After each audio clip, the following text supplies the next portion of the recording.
materi. Untuk Ananda Marfa, dipersilahkan. Lapor, peserta SMA sekunderi sejumlah 113 orang siap untuk menerima materi. Wah, saya harus jawab lanjutkan begitu ya. Silakan dilanjutkan. Ya, pelaksanakan.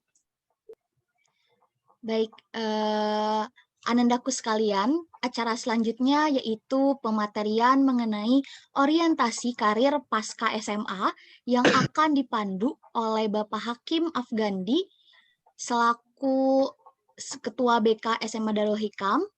Mari kita sambut moderator kali ini yaitu Bapak Hakim Afgandi, dipersilahkan. Baik, terima kasih kepada MC Bu Feby. Bismillahirrahmanirrahim. Assalamualaikum warahmatullahi wabarakatuh. Alhamdulillah, wassalatu wassalamu ala rasulillah, wa la hawla wa la quwwata illa billah, wa ba'd. Jadi syukur kehadirat Allah yang kembali memperkenankan kita untuk bersilaturahim, bersilaturahim, berkolaborasi ilmi di momen kali ini. Alhamdulillah, ini berjumpa lagi dengan kakak saya di kampus ya. Ini udah kedua kalinya ya, Kang Ari. Ketiga. Ketiga ya? Oh, ketiga. Alhamdulillah. Insya Allah nanti kita akan sama-sama menyimak pemaparan materi berkenaan dengan orientasi karir pasca SMA. Tapi sebelum itu, izinkan saya untuk membacakan CV beliau. Sekilas berkenaan dengan CV beliau. Beliau bernama Ari Rahmat Riyadi dan saat ini berprofesi sebagai dosen di kampus Universitas Pendidikan Indonesia. Beliau menempuh saat ini sedang menuntaskan S3 di Sekolah Kepresidenan UPI dan juga sejak tahun 2003 sampai 2007 sempat berpengalaman menjadi konselor sekolah di beberapa sekolah tingkat menengah, juga pernah menjadi ketua jurusan Psikologi Pendidikan dan Manajemen, ketua mahasiswa jurusan Psikologi Pendidikan dan Manajemen. Banyak sekali pengalaman beliau dan diantaranya yang paling menonjol adalah beliau adalah Certified Hypnosis dari Hypno NLP Institute, Certified Hypnosis dari Indonesian Board of Hypnotherapy, dan seterusnya. Dan beliau saat ini juga menjabat sebagai pembina dari Yayasan Edu Potensia dan Asosiat Konselor dan Hipnoterapis di Transformasi Indonesia. Baik, tanpa lama lagi menunggu, kepada Pak Ari Rahmat Riyadi kami persilakan. Baik, terima kasih Kang Hakim. Adik tingkat yang sangat baik sekali. Kita ketemu lagi ya. Mudah-mudahan tidak bosan begitu ya. Tapi terima kasih atas kepercayaannya. Barusan selintas flashback begitu ya, kalau ada situasi lapor melapor itu kebetulan pernah menjadi komandan peleton Paskibra dulu, Kang Hakim. Dan saya ikut lomba di lapangan hitam grup Kopassus grup 3 Batu Jajar. Cirilin, ya. Iya, di Batu Jajar Cirilin tuh. Di sana masuk ke grup komplek Batu Jajar Kopassus itu ada tulisan besar tuh. Tulisannya itu besar sekali, seperti pelang iklan rokol begitulah atau apalah. Tulisannya, kalau Anda ragu kembali sekarang juga. Gitu. Jadi harus total ya. Iya, harus total. Jadi para Kopassus yang ada di sana dilatih sangat keras sekali, terutama pada saat zaman Pak Prabowo itu ya. Tapi jadi curhat ini. Nah, jadi mengenang kemarin, harus laporan segala macam. Nah, saya sempat menjadi danton, komandan peleton di LBB itu. Seharusnya di skornya kata pelatih itu juara 3, tapi karena lupa lapor. Jadi para juri Kopassus itu udah berdiri. Kita sudah mempraktekkan 24 gerakan, kemudian formasi dan segala macam. Lupa lapor, jadi skor dantonnya dicoret jadi ke-7. Gitu ya, di lapangan hitam Kopassus Batu Jajar tuh, berkesan. Satu kata tapi sangat berapi ya. Iya, nah jadi kita harus, pelajarannya kita harus teliti itu apa yang harus kita lakukan. Nah, Pak Hakim mohon izin, ini belum bisa sharing. Nah, terima kasih udah bisa. Oke, nah kita bahas terkait dengan ini orientasi karir pasca SMA. Nah, saya juga sebelumnya itu, berarti sebelumnya di SMP mungkin ya. tapi di DH juga terkait dengan pemilihan jurusan begitu. Nah, terkait sekarang itu hubungannya dengan SMA berarti ya, pasca SMA. Nah, sebelum memulai saya ingin menyampaikan ini ya. Ini ada target TOR supaya nanti tercapai atau tidak nih. Targetnya itu yang pertama memberikan gambaran karir ke depan nih supaya teman-teman dari apa namanya? Dari siswa-siswa yang kalau di skripsi saya di kalimat pertama di bagian awal itu tulisannya kebetulan saya memang skripsinya terkait dengan kematangan karir Pak Hakim. Dulu pembimbingnya almarhum Pak Rektor yang sudah meninggal, Pak Profesor Purkon, sama Pak yang sekarang jadi bidang akademik Fakultas Ilmu Pendidikan Pak Nandang Budiman. Nah, kalimat latar belakang saya itu yang pertama sekali di bab 1 tulisannya masa-masa SMA adalah masa-masa yang paling indah. Ceritanya begitu. Jadi mudah-mudahan yang hadir di sini juga merasakan hal yang sama ya, bahwa masa-masa SMA masa yang paling indah. Colorful seperti background-nya. Saya pengennya punya background yang sama tuh, kuning, biru, ceria. Tapi nggak apa-apa lah, nggak dikasih sama, nggak apa-apa. Nah, jadi nanti kita akan lihat prospek karir setelah SMA seperti apa, kemudian ada kiat-kiat lah menentukan karir sesuai passion, tapi saya beri tanda tanya sesuai passion, passion ya, passion, karena ada juga beberapa tokoh menyampaikan passion is bullshit for career. Nanti kita lihat ya. Kemudian memotivasi peserta agar memantapkan karir barangkali karena SMA itu adalah masa-masa yang paling indah, banyak juga yang terlena gitu karena keindahan di masa ini gitu. Nah, mudah-mudahan tidak terlena sehingga memiliki kemantapan dalam pilihan karir. Yang berikutnya memberikan wawasan terkait fakta berkaitan dengan karir. Kadang-kadang ada yang apa namanya seperti kita lah di kampus Pak Hakim, kan ada situasi yang aneh nih. UPI misalnya terkenal tentang pendidikan, kan Universitas Pendidikan Indonesia. Tapi untuk program pendidikan yang jalur yang dimunculkan itu lebih dikenal di ITB dengan LPP Salman. Dari mulai SD-nya ada PAS ITB, pengembangan apa PAS ITB itu pembinaan anak Salman. Saya anggota PAS dulu. Kemudian remajanya ada Karisma, untuk yang berikutnya itu ada SPM sekarang SPN Sekolah Pranikah itu udah angkatan berapa nih? Kemudian ada juga pengajian apa segala pendidikan dan segala macam beasiswa. Nah, jadi yang fokus ke pendidikan adalah ITB. UPI bagaimana? UPI fokusnya ke menang lomba mobil listrik internasional nomor 1 juara dunia. Jadi ITB ITS Institut Teknologi kalah gitu ya. Yang menang UPI. Tetapi IPB itu contohnya juga kan Institut Pertanian Bogor. Tetapi banyak bercandaan bahwa satu-satunya pekerjaan yang susah dilakukan alumni IPB adalah jadi petani. Banyaknya bekerja di bank, BCA atau tapi itu kan fakta-fakta karir yang saling silang ya. Nah itu nggak apa-apa. Ini kantor mudah-mudahan sampai ke sana pembahasannya. Nah jadi itulah. Nah kalau dalam perspektif perkembangan diskusi kita ini seperti ini ya. Jadi ada teman-teman yang di siswa SMA mungkin ini ya. Ini aduh bajunya saya nggak ada yang lain ya, harusnya pakai kerudung gitu. Nah mungkin di wilayah ini nih. Jadi teman-teman SMA ini ada di wilayah ini. Mungkin saya di sini ya. Bu Pebi di sini juga nih. Pak Hakim di sini nih. Enggak. Ya. Ini saya ingin menegaskan pada siapa nih yang muncul di layar saya ada Alzena Nabilah nih wajahnya. Jadi ingin menyampaikan bahwa bayangkan hari ini teman-teman ini memperoleh kesempatan yang sangat baik sekali menempuh pendidikan di Darul Hikam, kemudian ada acara pesantren semacam ini, kemudian sekarang kita akan mendiskusikan tentang karir untuk masa depan pasca SMA.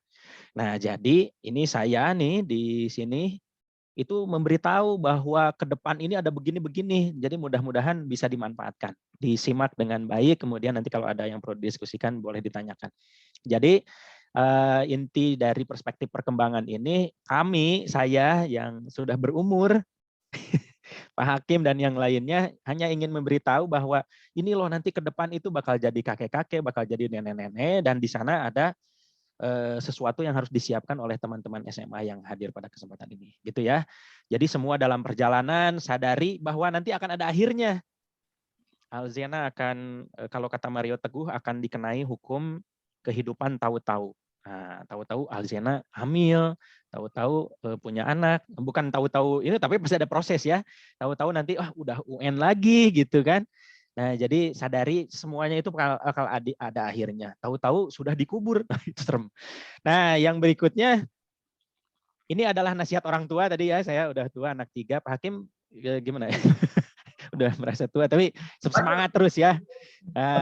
Nanti kita akan berkisah tentang masa depan, lalu tujuannya satu, agar teman-teman SMA ini melakukan sesuatu saat ini untuk menjalani kehidupan pasca SMA.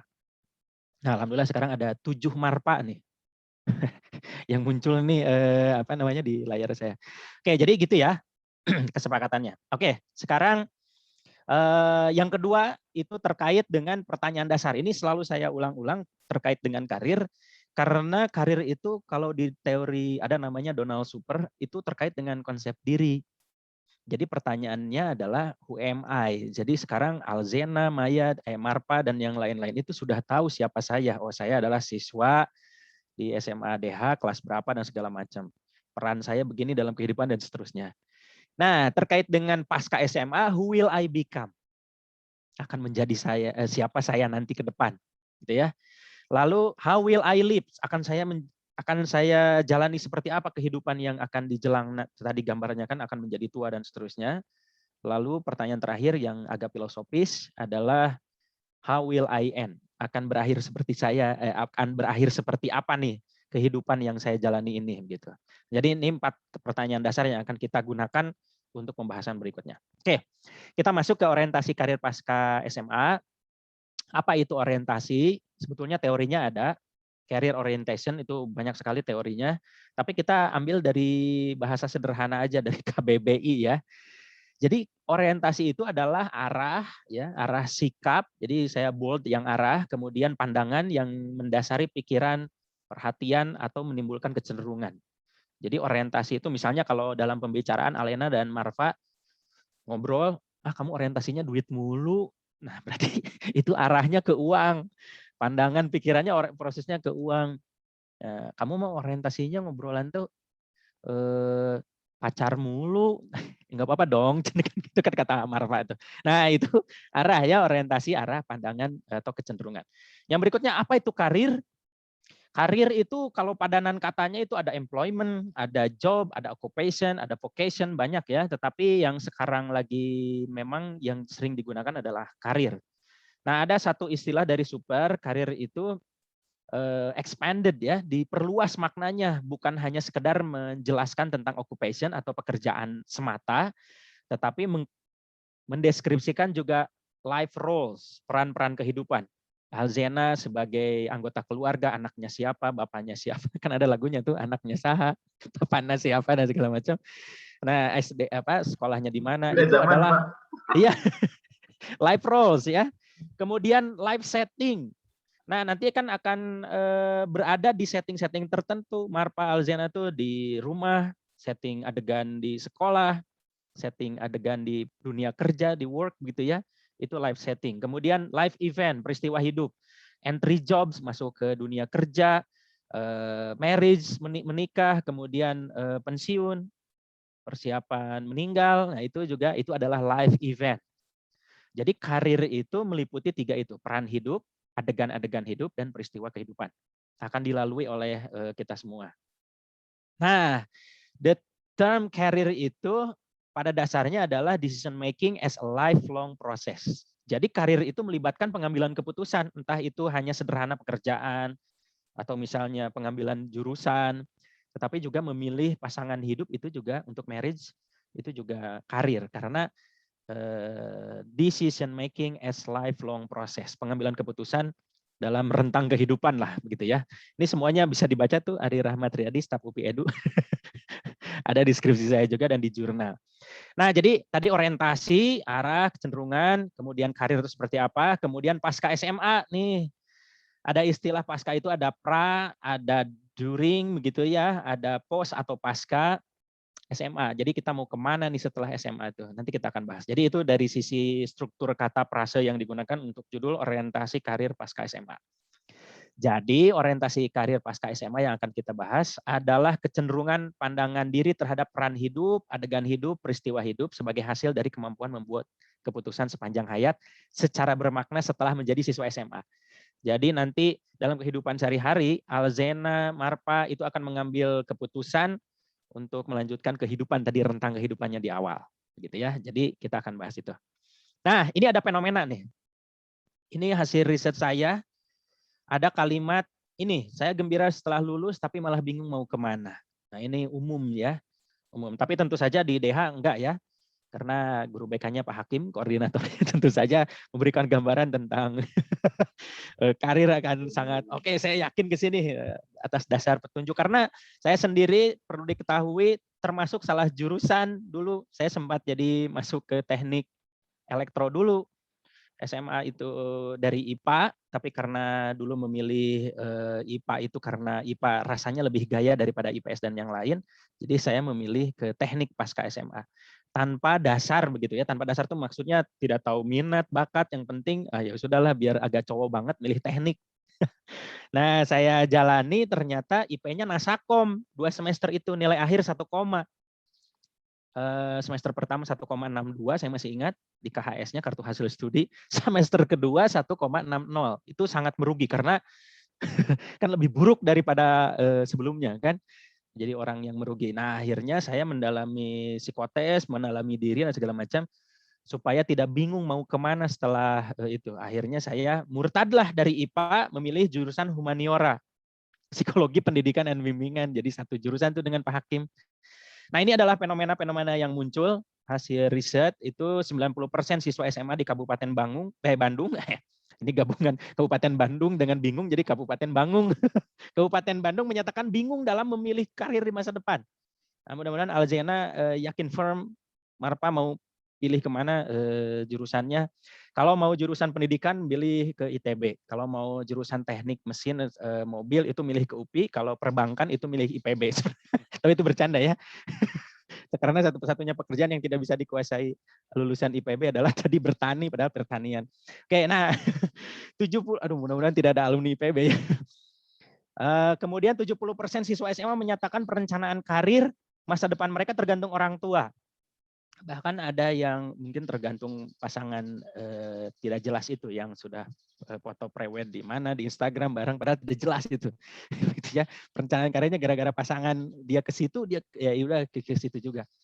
31% siswa memiliki pengetahuan yang kurang memadai tentang cara membuat keputusan. Nah, ternyata cara membuat keputusan juga itu perlu dipelajari ya. Nah, yang berikutnya adalah ini. Di Kota Cimahi ditemukan sebanyak 78% siswa memilih jurusan di SMA bukan hasil keputusan sendiri, melainkan keputusan orang tua atau ikut teman dekat yang tadi saya sampaikan. Nanti Alzena ngobrol dengan Marpa, Marpa mau kemana? Aku mau ke UPI. Aku juga, emangnya seperti ke BIP begitu ya, memilih ini itu apa keputusan seperti itu ya kan berpengaruh sekali dalam masa depan. 40% siswa memiliki informasi dunia kerja yang kurang memadai. Kemudian menurut 294 siswa di Kota Bandung, masalah masa depan pekerjaan merupakan masalah yang paling dalam kedua dirasakan setelah penyesuaian tugas-tugas sekolah. Apalagi sekarang tugas-tugas sekolah dilakukan secara daring dan segala macam ya. Tetapi ada masalah kedua dirasakan dari siswa-siswa ini adalah masalah pilihan pekerjaan ke depan. Makanya ini sudah sangat bagus judulnya orientasi karir pasca SMA. Nah ini sudah data-data tadi ada di jurnal yang sudah saya buat di Universitas Muhammadiyah Malang. Nah sebetulnya seperti apa sih teori perkembangan karir begitu ya menjalaninya teman-teman ini. Yang pertama itu di awal-awal atau di usia SD itu tahap pertumbuhan kesadaran karir. Kemudian di SMP, SMA termasuk sekarang itu eksplorasi, masa eksplorasi. Jadi masa mencari, masa menjelajah gitu ya. Lalu nanti pada saat di kampus itu establishment, penegasan. Oh, saya udah begini, tidak boleh lagi ada semester 2 nanti itu ya. Semester 4 masih bingung aku teh bener nggak milih jurusan PGSD atau milih jurusan teknik seperti saya ya. Ternyata IP-nya Nasakom. Tetapi kalau sesuai minat, bakat, alhamdulillah Pak Hakim, jadi saya itu tahun pertama, semester pertama, semester kedua masih biaya sendiri, tahun berikutnya full beasiswa PPA, peningkatan prestasi akademik. Jadi tidak berbiaya, maksudnya tidak merepotkan orang tua gitu. Karena pas gitu. Ada dan seterusnya dan seterusnya.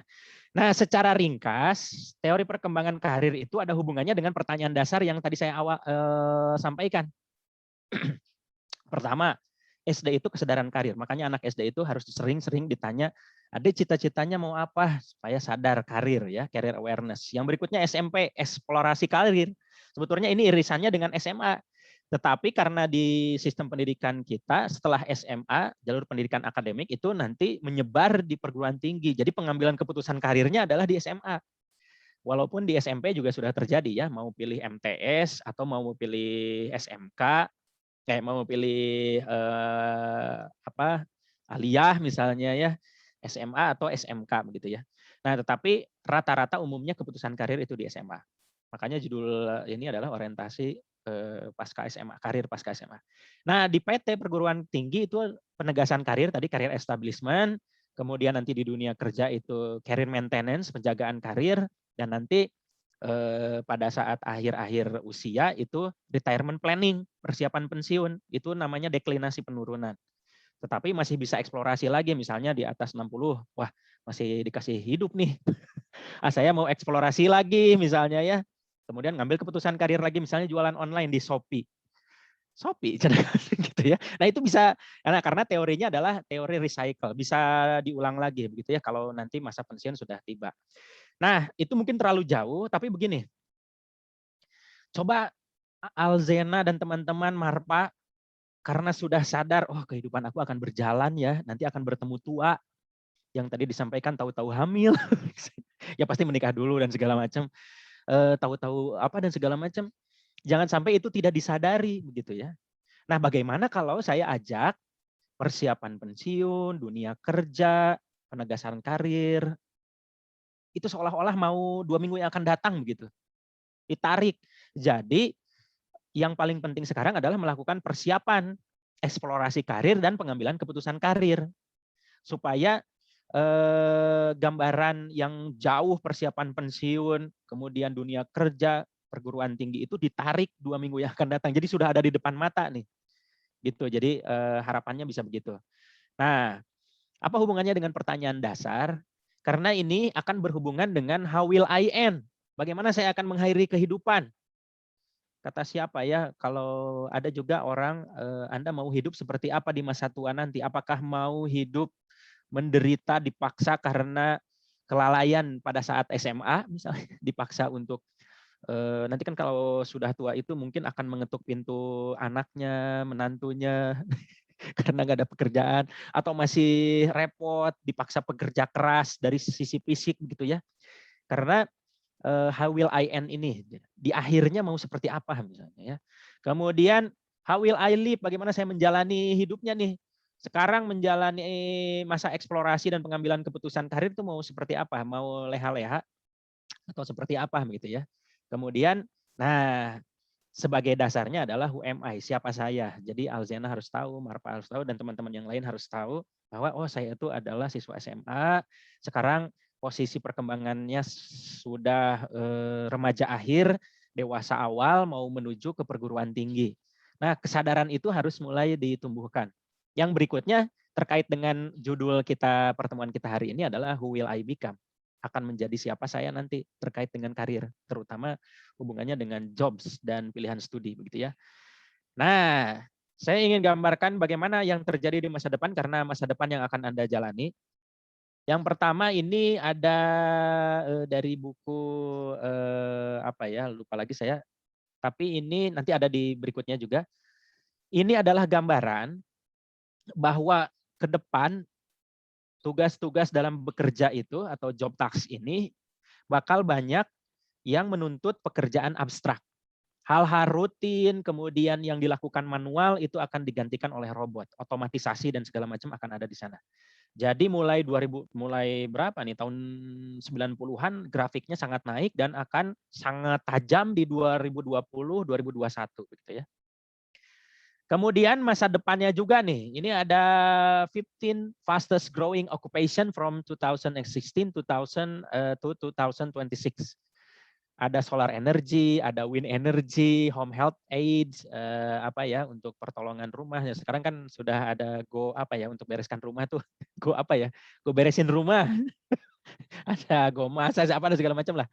Personal care aids, nah itu kan physician assistant untuk personal trainer kalau misalnya ke gym itu kan ada yang mengurus fisik kita dan segala macam. Ada nurse practitioner, nurse itu perawat ya dan segala macam. Ini bisa dicek. Saya ambil dari tradeschool.net. Kemudian masa depannya lagi ini dari Business Insider, kalau rujukan untuk pekerjaan, gaji dan segala macam masuknya ke Business Insider, sangat terkenal sekali.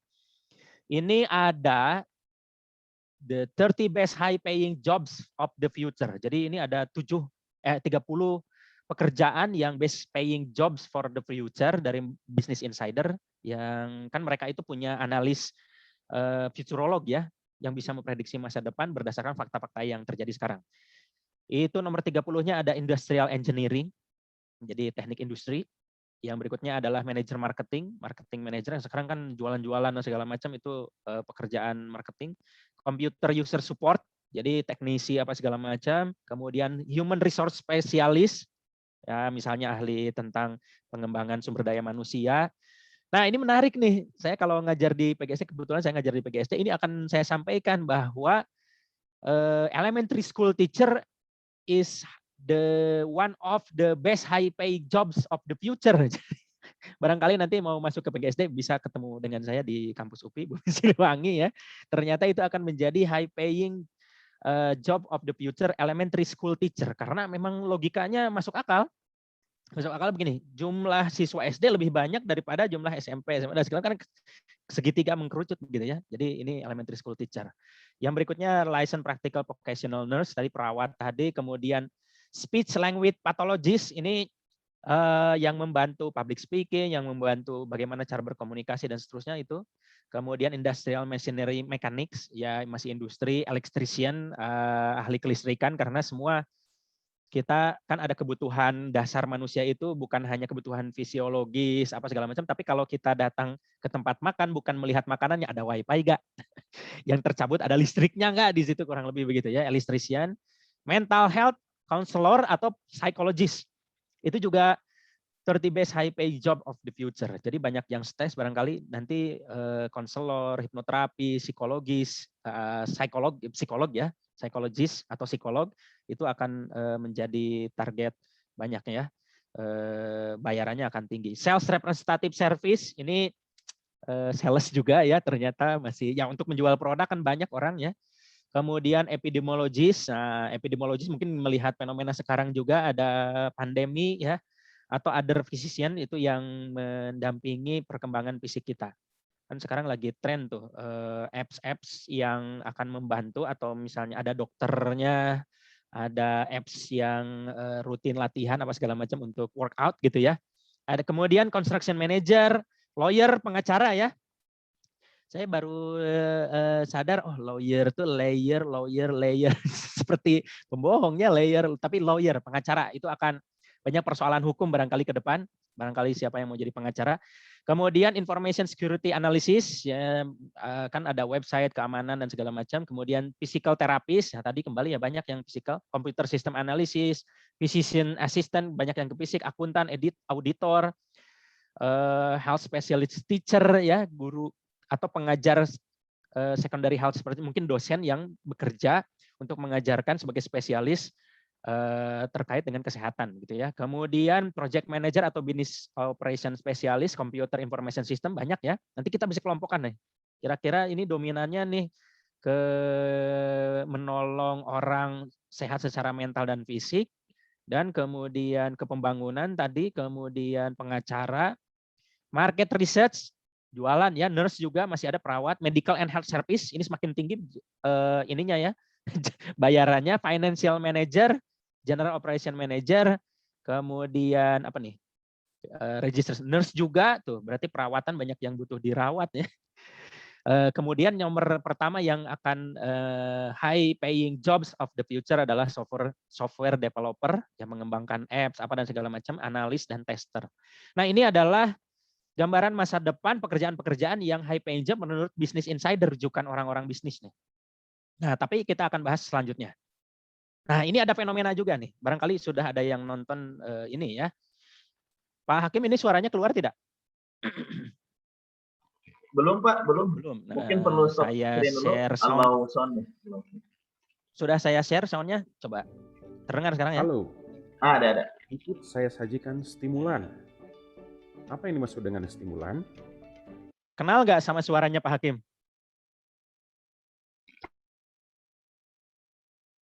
Itu suara saya. Ya, tapi diubah ya. Iya, diedit. Nah, ini juga specialty yang perlu dimiliki ya, kemampuan edit video kan. Pak Hakim tuh banyak tuh di Instagramnya video. Iya kan?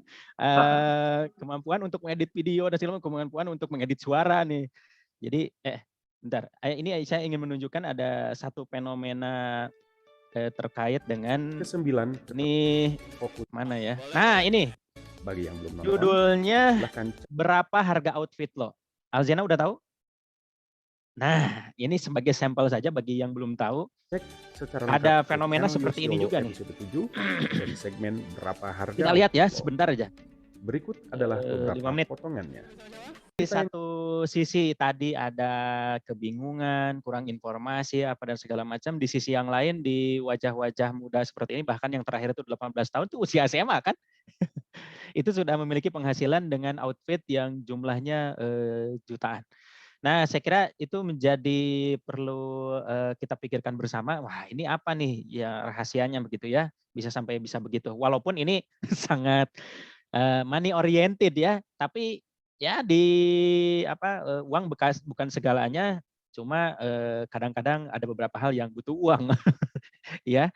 Nah, jadi nanti itu terkait dengan how will I end, akan berakhir seperti apa nih misalnya di masa pensiun nanti, bersenang-senang apa bisa menikmati hasil kerja keras kita dan seterusnya atau apa. Nah, dari tadi itu sebetulnya ada skill, ini dari World Economic Forum, ada skill-skill yang siswa-siswa atau anak-anak tadi tunjukkan adalah complex problem solving. Barangkali nanti itu ada kemampuan untuk memecahkan masalah, kemampuan berpikir kritis, kemampuan kreatif gitu ya, untuk misalnya tadi editor di sebuah toko yang Godspeed, kecepatan Tuhan, sehingga ketika menawarkan itu hitungan detik sudah terjual. Makanya gua bisa beli ini gitu ya, 12 miliar. Banyak lagi tayangannya di Yosiolo itu terkait dengan itu, dan ya begitulah bikin kita ngiler begitu ya. Tapi harusnya ini membuat kesadaran bahwa oh bisa begitu ya.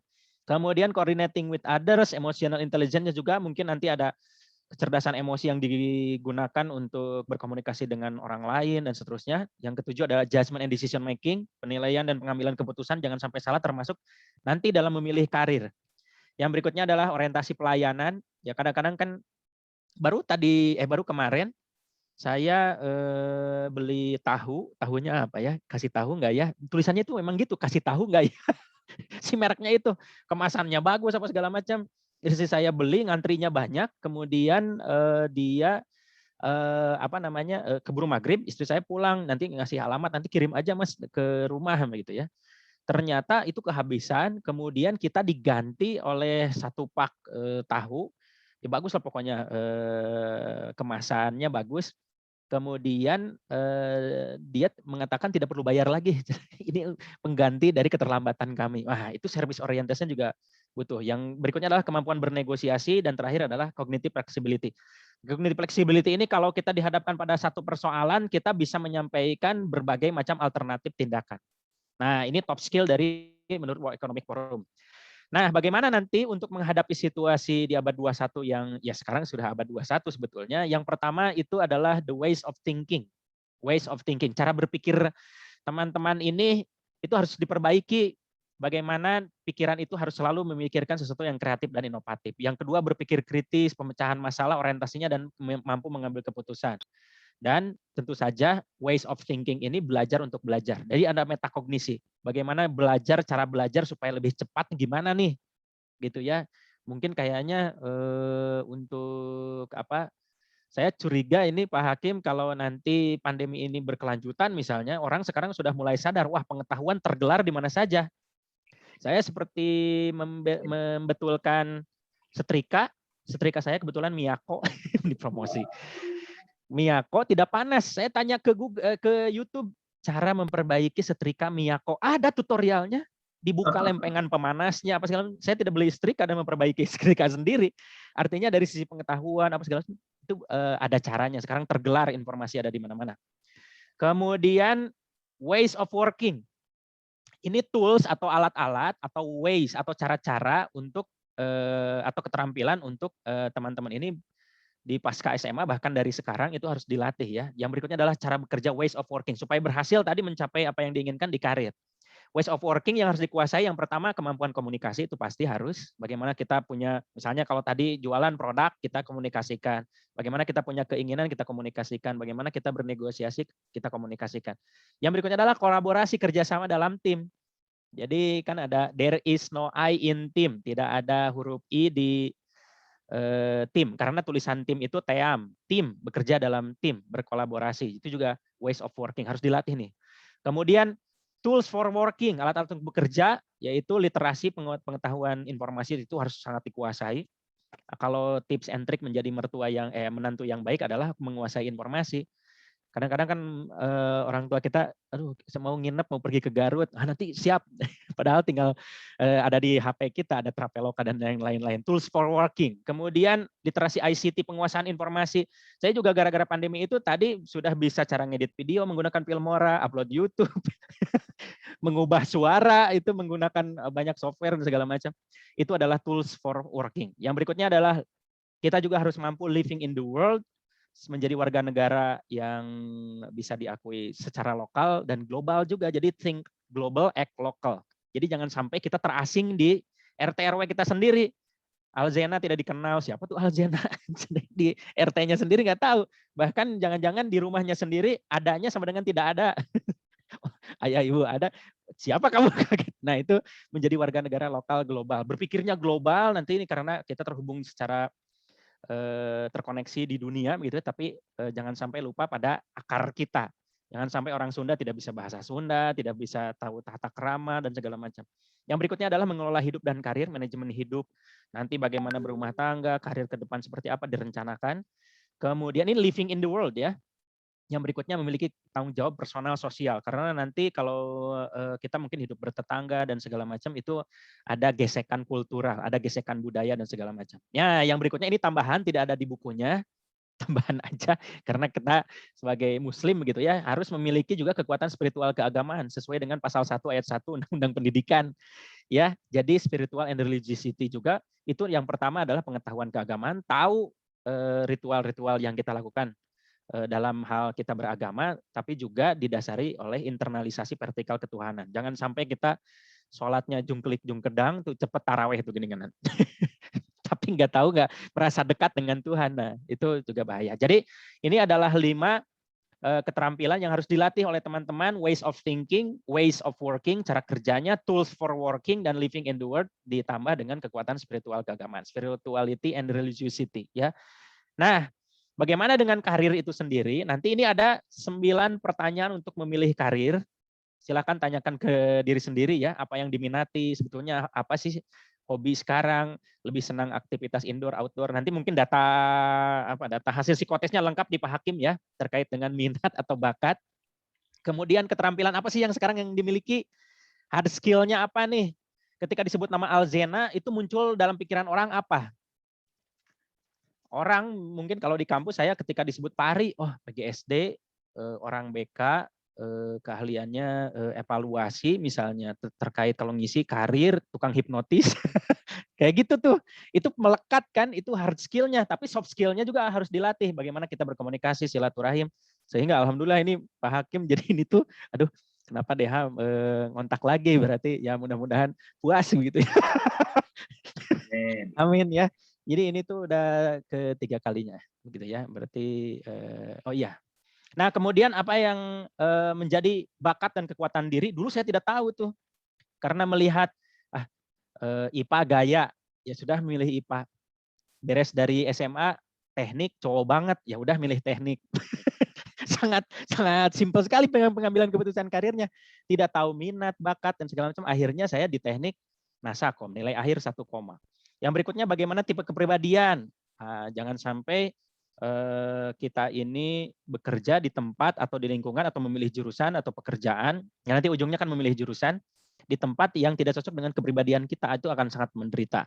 Yang berikutnya, apa nilai yang dipegang?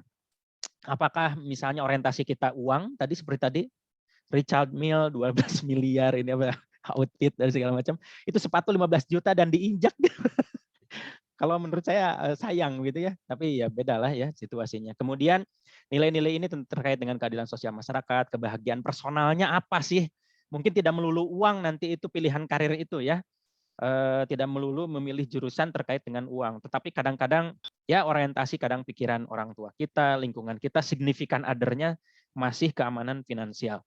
Yang berikutnya, kalau begitu, kalau saya ini targetnya ini, akhirnya seperti ini, ingin ditargetkan, pendidikan apa yang dimiliki? Ya, termasuk juga memilih pertimbangan biaya pendidikan, begitu ya. Yang berikutnya, berapa banyak uang yang dihasilkan? Ini dari website ini ada pertanyaan untuk memilih karir, itu salah satunya adalah berapa banyak sih sebenarnya uang yang dipikirkan, itu juga harus penting karena di sana harus memikirkan kebutuhan yang ingin dicapai, target keuangan seperti apa dan seterusnya.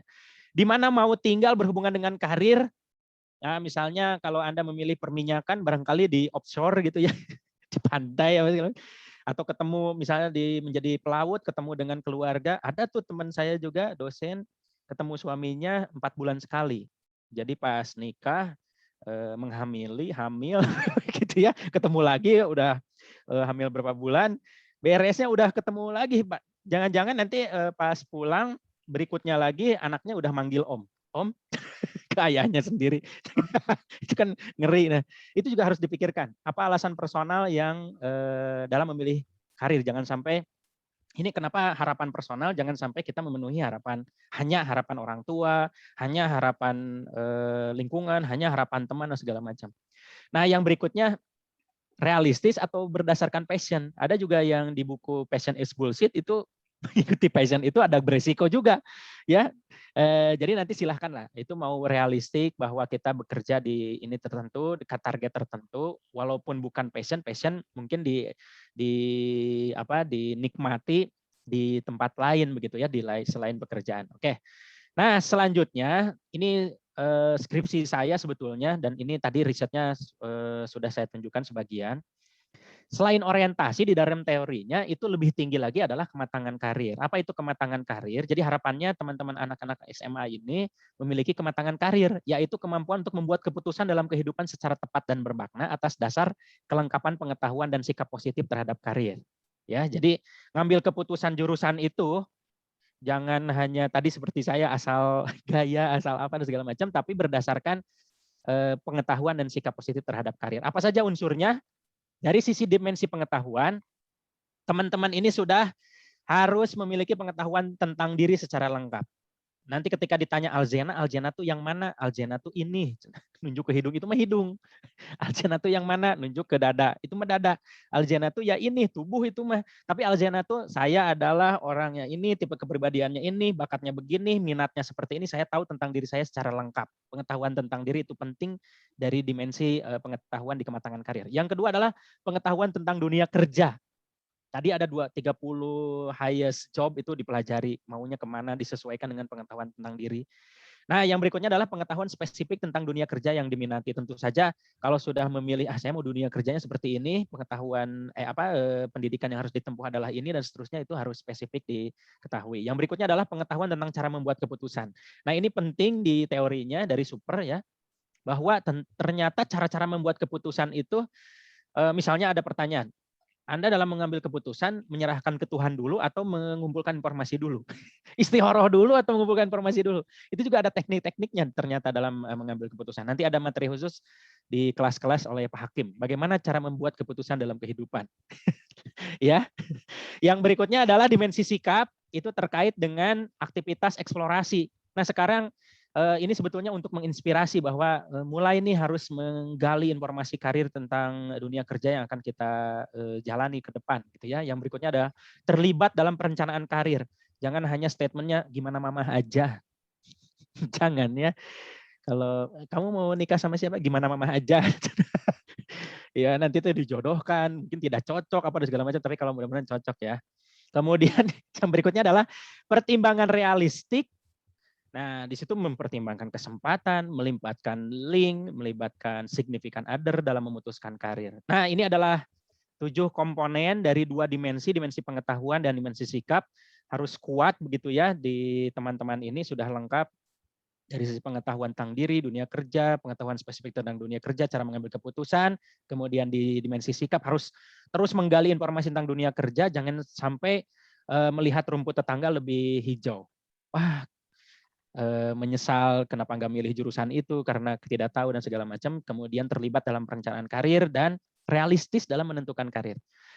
Nah, saya kira itu karena waktunya kita 35 menit, ditutup dari ini sajalah quote-nya. Ini juga baru buat tadi subuh. Apa ya? Ya mungkin berhubungan gini, tak kenal maka tak sayang. Makanya Anda kenali dulu diri sendiri seperti apa dan segala macam pekerjaannya. Tak sayang maka tak ada kesempatan. Kalau tidak ada kesempatan bisa jadi tidak bahagia, maka pesannya adalah kenalilah, ambil kesempatan, sayangilah, lalu jangan lupa berdoa dan berbahagialah. Saya kira itu Pak Hakim sebagai stimulan, barangkali nanti diskusi lebih banyak. Terima kasih. Saya persilahkan ke Pak Hakim. Baik, terima kasih Pak Ari. Materinya sangat menarik dan banyak juga gambaran baru yang bagi kita, bekal-bekal tambahan bagi teman-teman semua. Jadi Pak Ari di sini tuh bergabung 2 sekolah.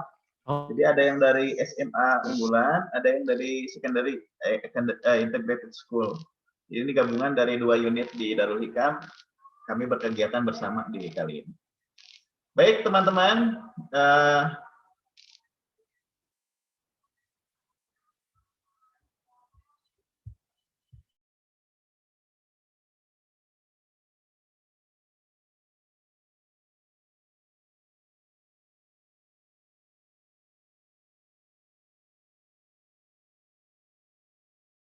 Oh iya, sederhana betul. tapi punya duit banyak lah, kurang lebih begitu ya.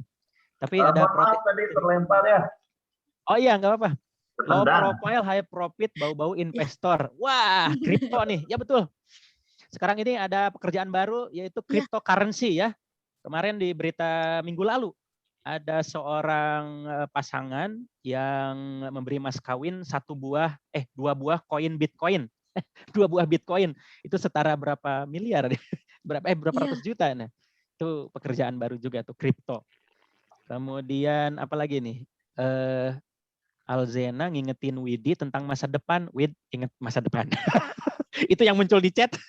Mengapa Hakim? Baik, Enggak, Pak Hakim. mohon maaf nih baru bergabung lagi teman-teman semua. Tadi kita sama-sama telah menyimak materi yang sangat menarik dari Pak Ari, Kang Ari, berkenaan dengan karir ke depan, termasuk mungkin di antara kita ada yang masih bingung nih terkait dengan pilihan diri, pilihan orang tua. Silakan kalau ada yang ingin bertanya, ini masih ada kesempatan mungkin sekitar 3 penanya. Apakah itu mau berbicara langsung ataupun via chat, dipersilakan. Tapi izinkan ini ada yang lewat chat dulu nih, Pak Ari. Mangga. Bagaimana, oh ini nih, kalau dalam karir itu sebelumnya mengutamakan passion atau gaji katanya.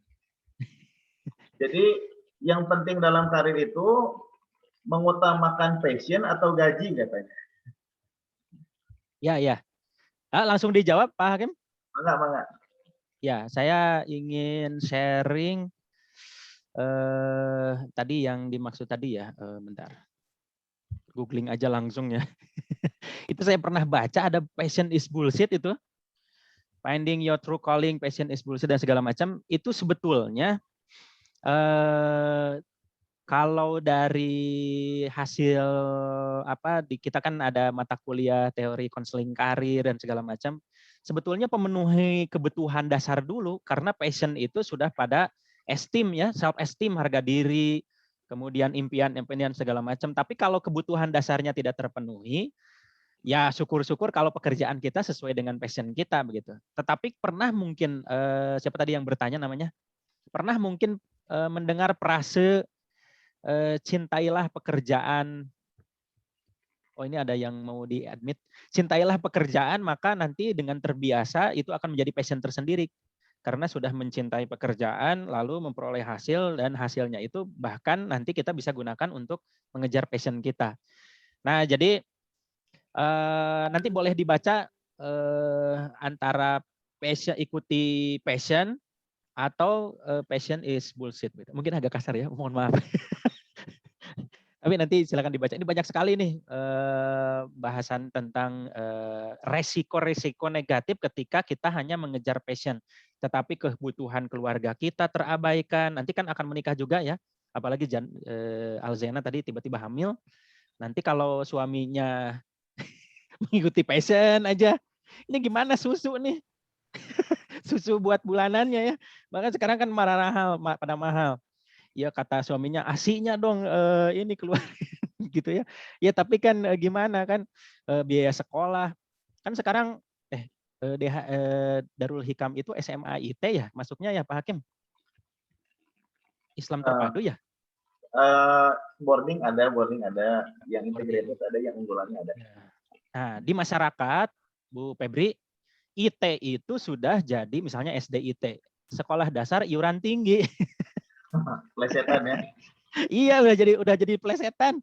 Nah, tapi itu gambaran masyarakat bahwa teman-teman anak-anak SMA ini harus sudah punya kesiapan untuk mempersiapkan pendidikan anak dan segala macam. Kan kita kenal Pak Hakim ada family planning ya, keluarga berencana. Dan itu mulainya sekarang dari anak-anak SMA ini kan mereka di akhir remaja, awal dewasa nanti pas masuk ke perguruan tinggi. Makanya di undang-undang pernikahan itu di usia 19 untuk perempuan kalau tidak salah atau 20-an itu sudah bisa menikah. Makanya di kampus bisa menikah. Jadi tidak heran kalau Alzena hamil pada saat itu. Mohon maaf ini Alzena karena muncul ya di sini ya di layar saya. Jadi gini, ya gimana Pak Hakim? Ini ada yang menarik nih, pertanyaan menarik, mungkin nyambung aja langsung nih. Ya. Ini berbeda dengan karirnya tersendiri sih. Jadi, apa salah jurusan? Misalnya gini, dari IPA ke IPS apakah dosa besar katanya? Jadi karena saya pun merasa mencuri hak orang lain, pindah dari IPA ke IPS katanya. Ya, terkait jurusan. Dari IPA ke IPS ya. Ya. Saya pada saat melakukan UMPTN lagi dulu, zaman UMPTN ujian masuk perguruan tinggi negeri, itu kan meninggalkan teman-teman yang di teknik. Itu kata teman-teman teknik, murtad. Saya udah langsung dihukum murtad tuh. Yang kedua, kalimat yang saya kenang dari teman-teman, itu bisaan itu mah tidak bisa. Tapi setelah saya masuk jurusan psikologi pendidikan, saya itu tidak sesuai minat, bakat dan tipe kepribadian. Karena pada saat menerima psikotes tuh Pak Hakim, saya baca betul itu hasil psikotes saya, profil kepribadian saya. Oh ya ini cocok, ini segala cocok. Di bagian bawah itu kan Pak Hakim ada rekomendasi tuh. Iya betul.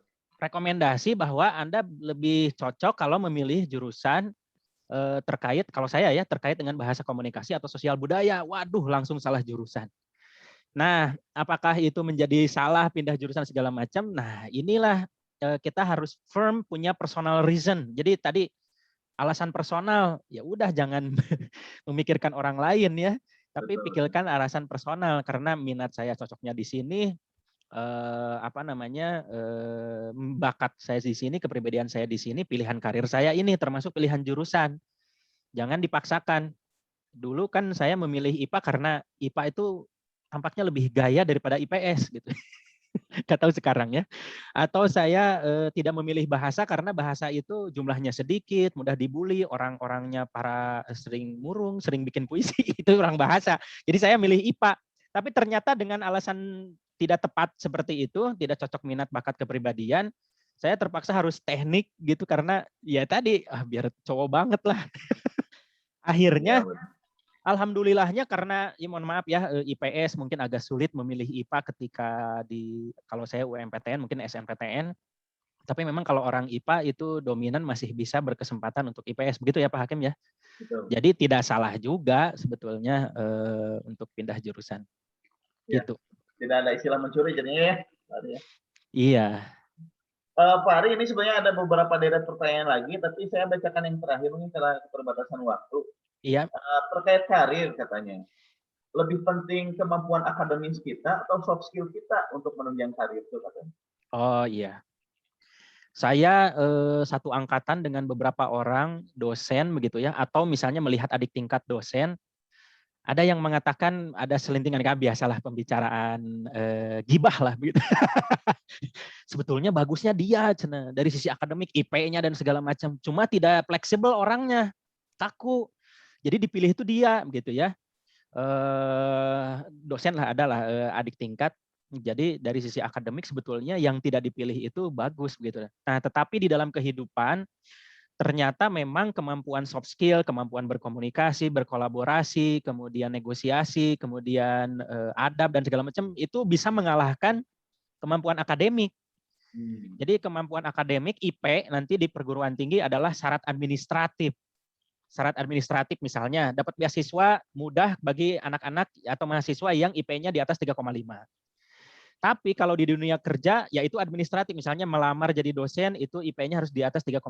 Tapi kalau sudah masuk nanti ada wawancara, nanti ada program coaching dari senior ke junior, akhirnya yang dipilih adalah yang memiliki kemampuan komunikasi, yang dipilih yang memiliki kemampuan berkolaborasi, punya empati, punya kecerdasan emosi yang baik dibandingkan dengan hanya sekedar banyak pengetahuan. Jadi begitu sebagai gambaran mungkin Pak Hakim. Tapi alhamdulillah nih sudah siap nikah muda katanya Alzena. Kelas munakahat itu paling nilainya bagus sebenarnya. Baik, ini teman-teman mohon maaf, pertanyaan-pertanyaan tidak bisa dibacakan semua karena waktu yang terbatas. Mudah-mudahan tadi apa-apa yang telah dijelaskan oleh Pak Ari dapat menginspirasi kita. Kalaupun ada kebingungan-kebingungan, mudah-mudahan terstimulasi kita buat mencari tahu juga ya. Ini kan hanya awalan, tapi kita semua nanti mencari tahu setelah pematerian dari Pak Ari. Pak Ari, terakhir mungkin nih closing statement untuk teman-teman. Ini kan sebagian udah ada yang ikut UTBK, ada yang masih menunggu jalur UTBK. Mungkin ada pesan untuk teman-teman. Ya, tadi seperti quote yang terakhir dari saya. Yang pertama, kenali diri ya. Kenali diri, kan ada juga yang bilang dengan mengenal diri, mengenal Tuhan. Tapi ini dasarnya karena terkait dengan karir, mengenal diri juga mengenal who will I become. Akan menjadi apa, siapa nanti kita dalam konteks karir begitu ya. Nah, mudah-mudahan nih ada Sapa izin ke toilet, sekarang sedang merenung. Kita bayangkan Sapa sedang di toilet merenung. Oh iya, saya tuh masa depan ternyata takut dikenai ilmu tahu-tahu, udah UTBK begitu ya, tahu-tahu saya harus milih jurusan, jangan sampai itu. Jadi mudah-mudahan dinikmati prosesnya, diketahui dengan lengkap siapa diri kita dan apa yang akan kita lakukan di masa depan. Mudah-mudahan semuanya saya berdoa bertemu dengan masa depannya yang terbaik, yang antara doa kita, masa depan harapan kita seperti apa sejalan dengan takdir Allah Subhanahu wa taala. Makanya saya bold kata berdoa, jadi kita juga berserah diri kepada Allah Subhanahu wa taala. Saya kira itu Pak Hakim, mudah-mudahan sukses semuanya. Amin amin ya rabbal alamin. Terima kasih Pak Ari atas pemateriannya yang luar biasa. Mohon izin kita berfoto dulu sebentar. Dokumentasi mungkin Sir Nuria atau Pak Makmun, tolong dibantu. Kita akan berhitung, maka teman-teman dengan posenya 3, 2, 1. Mangga. 3, 2, 1. Baik. Teman-teman, jazakallah Pak Ari atas pemateriannya. Terima kasih banyak telah bergabung bersama Darul Hikam di pagi hari ini. Saya selaku moderator undur diri karena tadi pesan-pesannya sudah pamungkas ya dari Pak Ari, dikembalikan lagi ke MC. Terima kasih. Wassalamualaikum warahmatullahi wabarakatuh. Waalaikumsalam. Waalaikumsalam. Bu Febri saya pamit semuanya, Bapak Ibu guru, para siswa SMA yang masih punya masa depan yang panjang ya. Selamat. Saya pamit. Assalamualaikum warahmatullahi wabarakatuh. Waalaikumsalam warahmatullahi wabarakatuh. Hatur nuhun Bapak. Sami-sami, mangga semuanya. Ya, terima kasih Pak Hakim. Baik, anak